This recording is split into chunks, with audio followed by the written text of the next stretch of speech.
il voulait aller au 7-Eleven, donc il y a un gars qui était en scooter qui a dit « Ah, si tu veux, je t'amène ». Mon ami, il a dit « J'ai pas d'argent sur moi, donc je pourrais pas payer ». Le gars du scoot, il a dit « Pas de souci, je t'amène ». Mais il a fait confiance, il est monté derrière lui en scooter, il l'a amené au 7-Eleven. Une fois arrivé, le gars du scooter, il lui a dit « Bon, bah, tu me payes maintenant ». Et mon pote, il fait « Mais je vous ai dit que j'avais rien ». Du coup, bah, le Thaïlandais, il a commencé à hausser le ton, à s'énerver, quoi. Mais c'est une arnaque qui arrive régulièrement, ça aussi. Enfin, on sait pas sur qui on peut tomber, en fait. C'est ça le problème. Donc, je pense, quand on est en Thaïlande, toujours avoir un peu d'argent sur soi, quoi. Saviez-vous qu'il est tout à fait possible d'effectuer ses études en Thaïlande? Aujourd'hui, j'accueille Jade, une étudiante franco-thaïlandaise qui nous partage son expérience unique d'immersion universitaire dans ce pays fascinant. De son choix audacieux de venir étudier à Khon Kaen à la richesse culturelle qu'elle découvre chaque jour, Jade nous montre à quel point la Thaïlande peut être une destination enrichissante pour les étudiants internationaux. Dans cette interview, elle revient sur ses défis, ses réussites et ses conseils pour celles et ceux qui rêvent de conjuguer études et aventure. Restez jusqu'à la fin pour une dose d'inspiration et d'informations pratiques. Alors d'où tu viens et quelles ont été tes études dans ton pays d'origine? En fait, je suis franco-thaïlandaise, mais j'ai grandi en France. Et en fait, j'ai commencé une licence qui s'appelle un BUT technique de commercialisation. C'est des études sur 3 ans en fait qui permet à partir de la 3e année de faire un échange à l'étranger.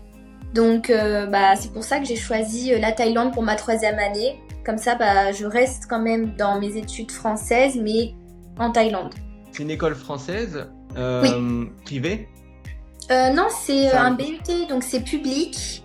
Et c'est encadré par l'université de Montpellier, parce que moi je fais mes études à Béziers exactement. Et en fait, l'université de Béziers m'a envoyée en Thaïlande pour faire un échange universitaire pendant 1 an. À Khon Kaen du coup. Ok, Khon Kaen. C'est eux qui t'ont envoyé ou c'est toi qui as choisi? Alors on avait une sélection de plusieurs pays, donc il n'y avait pas la Thaïlande à la base, mais je me suis un petit peu battue avec l'administration et mes professeurs pour essayer de débloquer un échange en Thaïlande, parce que je ne voyais pas pour ma future vie professionnelle faire un échange ailleurs qu'en Thaïlande en fait. Du coup, on a un peu bataillé pour essayer de débloquer un accord en Thaïlande. Ah ok, d'accord. C'était pas chose courante. Généralement, c'est ça. Tes collègues, ils vont où, dans quel pays généralement? C'était Canada, Espagne, Irlande, voilà. Et là, c'est la première année en fait où il y a des étudiants qui partent en Thaïlande de l'université de Béziers. Et du coup, il n'y a que toi qui vas en Thaïlande? Alors, on était 3 à la base. Donc, j'étais toute seule à être à Khon Kaen. Les 2 autres étaient dans la région de Trang, dans le sud de la Thaïlande, vers Athai. Il y en a un qui a pas accroché avec la Thaïlande. Du coup, il est resté 1 mois, il est reparti. Il est re-rentré en France. Sinon, oui, moi, je suis toute seule. D'accord. Ils étaient carrément dans le sud de la Thaïlande? Oui, ça s'appelle Trang. Donc, il y a une université aussi là-bas. D'accord. Il n'y a pas de problème là-bas, non? J'ai toujours entendu parler justement, ça a posé problème parce que de base, l'échange devait se faire à Athai, mais étant donné que c'était en zone rouge, l'université a refusé l'accord en France. Enfin, l'université en France a dit je vous laisse pas partir dans cette zone parce que c'est zone rouge. C'est peut-être trop dangereux, tout ça. C'est proche de la frontière malaisienne, du coup, c'est trop dangereux. Du coup, ils ont débloqué un autre accord un peu plus dans le nord de Athai, qui est en zone orange. Mais de base, ça devait se faire à Athai. Et pourquoi la personne, elle n'a pas aimé? Pourquoi elle a arrêté? Je pense qu'il s'était pas préparé mentalement. C'était la première fois qu'il voyageait à l'autre bout du monde. Donc, il a subi un peu le choc culturel. Et en fait, en arrivant, déjà, il s'est fait arnaquer plusieurs fois d'affilée. Donc, mentalement, c'est pas top quand on est seul et qu'on va dans un pays tout seul. Il s'est fait arnaquer par des Thaïlandais? Oui, en fait, je lui avais prévenu. Les taximéters, faut faire attention. Le taxi, même les logements. Pas faire confiance trop aux photos qu'on voit sur Internet, parce que des fois, c'est pas la même chose. Puis, oui, il négociait pas. Du coup, il disait, ah purée, j'ai payé ça, j'ai payé trop cher, je me suis fait arnaquer. Je fais, mais est-ce que t'as négocié? Non, j'osais pas. En fait, il s'est pas préparé, il s'est pas informé sur la Thaïlande. Donc, Je dirais, il peut s'en prendre qu'à D'accord. lui parce que avant de partir quelque part pendant un an, on s'informe sur le pays, quoi. T'as un exemple du préjudice de négociation, par exemple, quand tu dis qu'il n'a pas négocié, c'est quoi? C'est par rapport au taxi? Alors, un tuk-tuk, déjà, il est arrivé dans un D'accord. hôtel qui ne ressemblait pas aux photos. Donc, il s'est dit, bon, bah, je vais changer. Sauf que, il s'attendait à récupérer l'argent, en fait, de ses nuits d'hôtel qu'il avait déjà prépayées. Mais je lui avais dit qu'il se peut que des fois, on ne te rende pas l'argent. Du coup, il allait chercher un autre hôtel. Et je lui ai dit, bah, prends un Grab. Les Thaïlandais utilisent beaucoup Grab. Voilà. Et il dit, non, mais je sais pas parler anglais, je comprends rien à l'application, je vais prendre un tuk-tuk. Le tuk-tuk, il fait le tour de la ville, mais en fait, il se renseignait pas sur son téléphone où c'était. Il lui a juste donné le nom de l'hôtel, mais bon, il voyait qu'il parlait pas très bien anglais, il en a un peu profité pour faire des tours. Et à la fin de la course, le taxi lui a demandé de payer 1000 bahts. 1000 bahts quand même pour un tour de taxi. De tuk-tuk, pardon. Ça dépend, ouais. C'est Oui, vrai que ça mais là, dépend c'était ouais, vraiment une course qui était très c'était courte, fait exprès. c'était 5 minutes. Ah d'accord. 5 minutes, 1000 bahts. C'est ça. Et une autre histoire qui lui est arrivée, c'est que il voulait aller au 7-Eleven, donc il y a un gars qui était en scooter qui lui a dit « Ah, si tu veux, je t'amène ». Mon ami, il a dit « J'ai pas d'argent sur moi, donc je pourrais pas payer ». Le gars du scoot, il a dit « Pas de souci, je t'amène, je t'amène ». Donc, il a fait confiance, il est monté derrière lui en scooter, il l'a amené au 7-Eleven. Une fois arrivé, le gars du scooter, il a dit « Bon, bah, tu me payes maintenant ». Et mon pote, il fait « Mais je vous ai dit que j'avais rien ». Du coup, le Thaïlandais, il a commencé à hausser le ton, à s'énerver, quoi. Mais c'est une arnaque qui arrive régulièrement, ça aussi. Enfin, on sait pas sur qui on peut D'accord. tomber, en fait. C'est ça le problème. Donc, je pense, quand on est en Thaïlande, toujours avoir un peu d'argent sur soi, quoi. C'est super important. Et ça s'est passé comment du coup? Donc le gars, il l'a quand même emmené. Après, Oui. il l'a, entre guillemets, racketté. Il lui a demandé de l'argent. Du coup, il a fait comment pour s'en sortir? Il me semble qu'après, il y a quelqu'un qui est intervenu, qui parlait anglais, qui a pu un peu apaiser la tension. Et je pense que, il m'a pas raconté la suite, mais je pense que le Thaïlandais, il voulait quand même l'argent. Donc, à mon avis, il a dû aller retirer pour lui donner les sous pour éviter tout conflit, que ça parte beaucoup trop loin, parce que les policiers, ils se mettront toujours du côté, ils se mettent souvent du côté du Thaïlandais. Du coup, faut payer pour éviter les problèmes, quoi. Ce qui est logique. Mm. Par rapport à ça, tu penses pas que... Parce que c'est très rare que j'entende... bon, il y en a, hein, mais des histoires comme ça, mais tu penses pas que c'est plus centré vraiment sur le sud de la Thaïlande? Quand j'ai raconté cette histoire à mon père qui a déjà vécu en Thaïlande, ça l'a étonné parce qu'il a dit, moi, de tout le temps où j'ai vécu en Thaïlande, il m'est jamais arrivé d'histoire comme ça. Et je pense que ce genre d'histoire arrive régulièrement dans les zones concentrées où il y a des touristes. Il y a quand même des touristes dans le sud, là où c'est un petit peu dans les quartiers orange, on va dire, de la Thaïlande. Ah, mais en fait, ça lui est pas arrivé dans le sud, ça lui est arrivé à Bangkok, cette histoire. D'accord, ok, je comprends mieux. D'accord, ça lui est arrivé à Bangkok. Ok. Oui. Ok. Ouais, c'est vrai qu'en ce moment, après, par rapport à l'époque de ton père, c'est qu'en ce moment, il y a un afflux massif de touristes. Et du coup, on peut plus entendre ce genre d'histoire qu'avant. Le métro de Bangkok n'a pas de conducteur et il est entièrement automatisé. C'est vrai ou faux? Vrai, je dirais. Eh non, c'est faux. Le métro de Bangkok est conduit par des conducteurs humains. Alors, les Thaïlandais célèbrent Noël de manière traditionnelle avec des sapins et des cadeaux. Non. Exact, c'est faux. Noël n'est pas une fête traditionnelle en Thaïlande, bien que les décorations soient présentes dans les zones touristiques. Les enfants thaïlandais doivent porter un uniforme jusqu'à l'université. Oui. Exact, les uniformes sont obligatoires dans les écoles et parfois même dans les universités. Il est courant de voir des moines bouddhistes dans les centres commerciaux de Bangkok. Courant, je dirais non. Et en fait, c'est vrai, les moines bouddhistes fréquentent aussi les espaces publics, y compris les centres commerciaux. Les Thaïlandais croient que porter du rouge le dimanche porte chance. Vrai?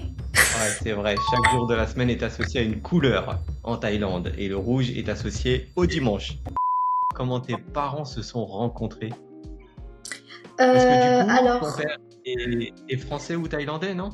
Mon père est français, ma mère est thaïlandaise. D'accord.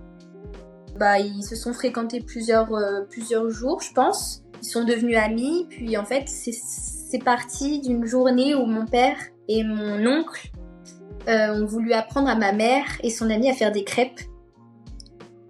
Donc c'est vraiment parti de là la première rencontre. Puis après, ils ont décidé de voyager ensemble un peu autour de Chiang Mai, à Chiang Rai, tout ça. Voilà. D'accord. Il faisait quoi comme travail, ton père, à Mon l'époque? père, à cette époque-là, il devait faire de la restauration en France. Oui, de la restauration. Mais après, après avoir rencontré ma mère, il est retourné en France. Puis un mois après, il est revenu en Thaïlande parce que ça lui manquait trop. Et... Ouais, et après, du coup, ta mère l'a rejoint en France. C'est ça, oui. Enfin, quand je suis... Du coup, je suis née en France. Et depuis ma naissance, ma mère vit en France. Et D'accord, travaille ok. là-bas. Et encore aujourd'hui, Oui. maintenant, elle parle parfaitement bien français. Non. Non. Elle s'est Ok, toujours mis mais quelque elle part travaille en dans... France. Oui, mais elle s'est toujours mis quelque part dans la tête qu'elle allait retourner en Thaïlande. Du coup, elle n'a jamais fait trop d'efforts pour apprendre le français. Elle peut le parler parce D'accord. qu'elle vend de la nourriture thaï sur les marchés. Ok. Mais c'est vrai Ah oui, mais donc, qu'elle ne parle pas parfaitement. elle est à son compte en France? Non, c'est au nom de mon père, le marché. Ma mère est juste conjointe collaboratrice. Donc là, ils vivent actuellement en France, mais ils ont pour projet, à terme, d'aller vivre Oui. en Thaïlande, Oui, exactement. à la retraite. C'est ça. Ok, top. Ça doit faire bizarre à ton père d'avoir connu la Thaïlande d'il y a peut-être 20 ans, et il a dû voir le changement. Bah c'est ça, moi mon père, quand il vient en Thaïlande, on y va tous les 2 ans en général. Il veut plus s'arrêter aux endroits touristiques, Bangkok, tout ça. Il veut direct tracer dans le petit village local où il ne verra aucun touriste parce que c'est là-bas qu'il se sent bien. Et mon père, il a toujours dit si je vais en Thaïlande, c'est pas pour voir des têtes de Français. Donc C'est clair, je fais exactement la même chose de mon côté. Et moins on les voit, mieux on se porte. c'est ça, c'est ça. Puis aussi une autre anecdote, c'est que, ce que mon père dit souvent, c'est que mon père il a tenu du coup une guest house après avoir connu ma mère. Ils ont ouvert une guest house et un restaurant ensemble. Et mon père il me racontait qu'en fait il a déjà eu des problèmes de vol, des problèmes et c'était tout le temps des touristes. Ça n'a jamais été un Thaï qui causait un problème ou qui volait un objet ou qui se comportait mal. Ça a toujours été des touristes. Quelle est la plus haute montagne de la Thaïlande? J'en ai aucune idée, je dirais que c'est dans le nord peut-être, mais le nom de la montagne, je l'ai pas. Ouais, c'est ça. Mais même moi, je savais pas. La plus haute montagne du pays est le Doi Intanon, qui culmine à 2565 mètres. Elle est située dans la province de Chiang Mai, dans le nord, et offre des vues à couper le souffle. Comment s'appelle l'ancien royaume situé dans le nord de la Thaïlande, connu pour ses ruines historiques? Pas l'ancien royaume de Thaïlande, mais l'ancien royaume du nord. Ouais, c'est ça, du nord. J'en ai aucune idée. Là, il s'agit du royaume de Sukhothai. Ces ruines sont aujourd'hui un parc historique classé au patrimoine mondial de l'UNESCO et c'est un lieu fascinant à visiter. Quel est le nom du temple bouddhiste abritant le Bouddha d'émeraude à Bangkok? Je connais que Wat Arun et Wat Po. C'est un des deux? Ouais. Et non, là, le temple s'appelle Wat Phra Kyu et il abrite le Bouddha d'émeraude, l'une des statues les plus sacrées du pays. Le temple lui-même est un chef-d'œuvre d'architecture. J'ai fait que le Wat Arun, Wat Po, le Palais Royal, mais j'ai jamais visité celui-là, il me semble. Alors, quel fleuve traverse la ville de Bangkok? Chao Phraya. Ouais, c'est ça. C'est le fleuve Chao Phraya qui traverse Bangkok. Il est souvent appelé la rivière des rois. Chao Et Phraya. est essentiel à la vie de la ville avec de nombreux bateaux qui le sillonnent chaque jour. Quelle ville est surnommée la Rose du Nord en Thaïlande? La Rose du Nord, donc c'est dans le nord. Chiang Mai. Chiang Mai est connue comme la Rose du Nord. C'est une ville charmante avec une riche histoire, des temples magnifiques et une atmosphère plus détendue que Bangkok. Ça lui est jamais venu dans l'idée d'essayer d'ouvrir un business en Thaïlande? Il aurait Pour l'acheter. voulu, mais c'est vrai que mes parents voulaient que je grandisse en France pour l'école, pour la santé, pour tout ça. Du coup, bah, ils se sont un peu sacrifiés pour moi, pour me donner une bonne éducation en France. Et je pense que là, mes parents, ils attendent une chose, c'est que je puisse avoir une stabilité financière et que je puisse... Enfin, que je puisse pas leur demander de l'aide, quoi. Comme ça, bah, peut-être qu'ils pourront venir en Thaïlande plus tôt que prévu.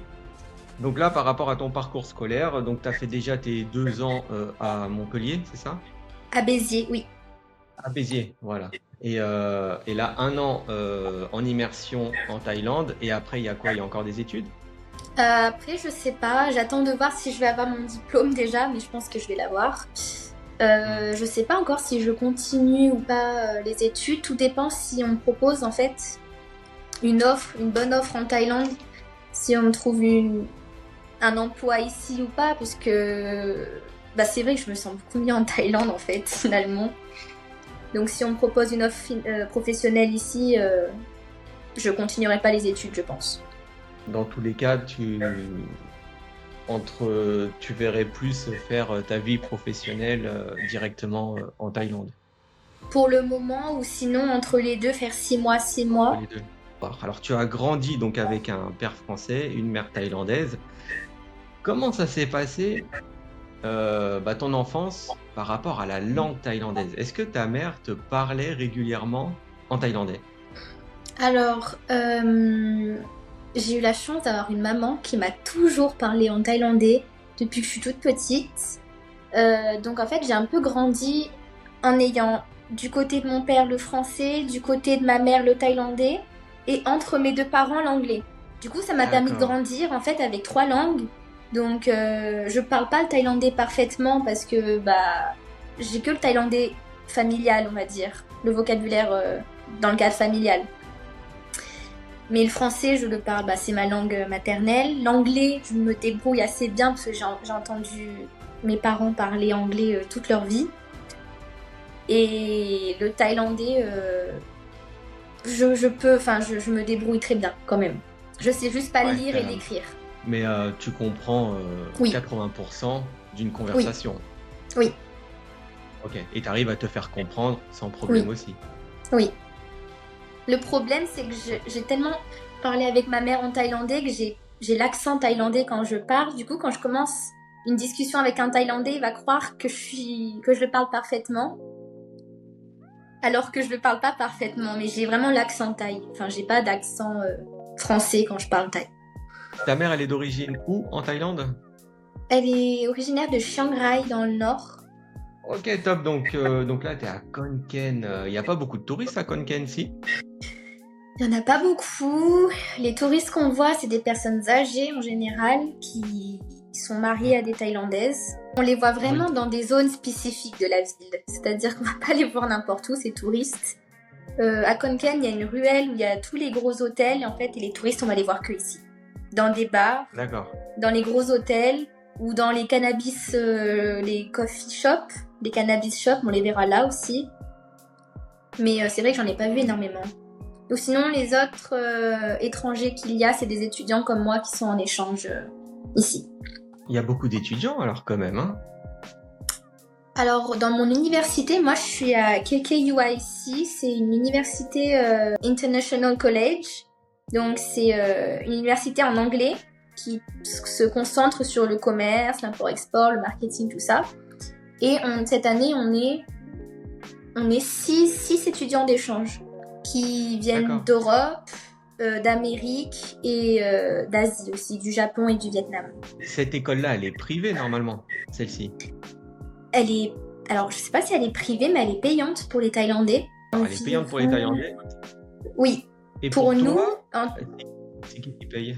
étant donné qu'en fait je suis dans une université publique en France, qui est en échange, du coup je n'ai pas de frais de scolarité. C'est gratuit. En fait c'est une collaboration donnant-donnant, c'est-à-dire que moi je vais pouvoir aller en Thaïlande sans payer et un Thaïlandais va pouvoir venir dans l'université sans payer. Ouais, c'est vraiment top. Tu m'as dit que tu faisais des études dans le commerce, mais ça serait quoi ton job idéal? Mon objectif final, ce serait de travailler dans l'import-export. En fait, j'aimerais avoir un métier qui combine à la fois la France et la Thaïlande. J'aimerais un peu être au centre des deux pays, c'est-à-dire soit travailler en Thaïlande et s'occuper des importations françaises, ou être en France et travailler sur les importations thaïlandaises, ou sinon être agent export, c'est-à-dire travailler un peu entre les deux, ou sinon une autre idée était de travailler dans les ambassades, donc m'occuper de tout ce qui est visa, et aider les Français par exemple à venir vivre en Thaïlande, s'occuper des papiers de mariage, tout ça. D'accord. Quand tu auras le diplôme, ça sera un équivalent de bac plus combien? Bac plus 3. Ok, et après tu peux pousser jusqu'à bac plus 5. C'est ça. Après, si je fais un master, il faudrait que je me spécialise dans quelque chose, mais je ne sais pas quoi encore, je suis un peu trop indécise. Mais je sais qu'en tout cas, ce que je veux faire, c'est travailler entre la France et la Thaïlande. Donc, dans l'idéal, ce serait de trouver un boulot et de ne pas continuer les études. Dans l'idéal. Ça serait le top, du coup. Oui. C'est super intéressant. Donc là, il te reste un an, ça se finit en juin, juillet, c'est ça? Et après, tu retournes en France. C'est ça, oui. J'ai un stage à effectuer juillet-août dans le cadre de mes études. Donc, en Thaïlande ou en France, j'ai le choix. Mais je pense que je vais le faire en Thaïlande. Ouais. Ton intégration en Thaïlande, elle s'est passée, je pense, convenablement du coup. Très bien. Tu parlais déjà, donc il n'y a pas eu... Surtout que dans la ville où je suis, il y a tellement peu de touristes que les Thaïlandais sont très curieux dès qu'ils voient un étranger. Donc ils sont très avenants, posent beaucoup de questions et mon intégration s'est vraiment très bien passée ici. Les Thaïlandais, quand ils te voient en premier, ils savent que tu es thaïlandaise ou pas? Non, pas spécialement parce qu'ils trouvent que j'ai des traits européens. Mais non, ils savent pas que je suis thaïlandaise. C'est en fait dès que je prononce un mot en thaïlandais que là ils vont comprendre que je parle déjà thaï et que je suis moitié-moitié. Ils aiment bien dire lokrung, ça veut dire métis en thaï. Donc ils savent et ils en voient souvent, je pense.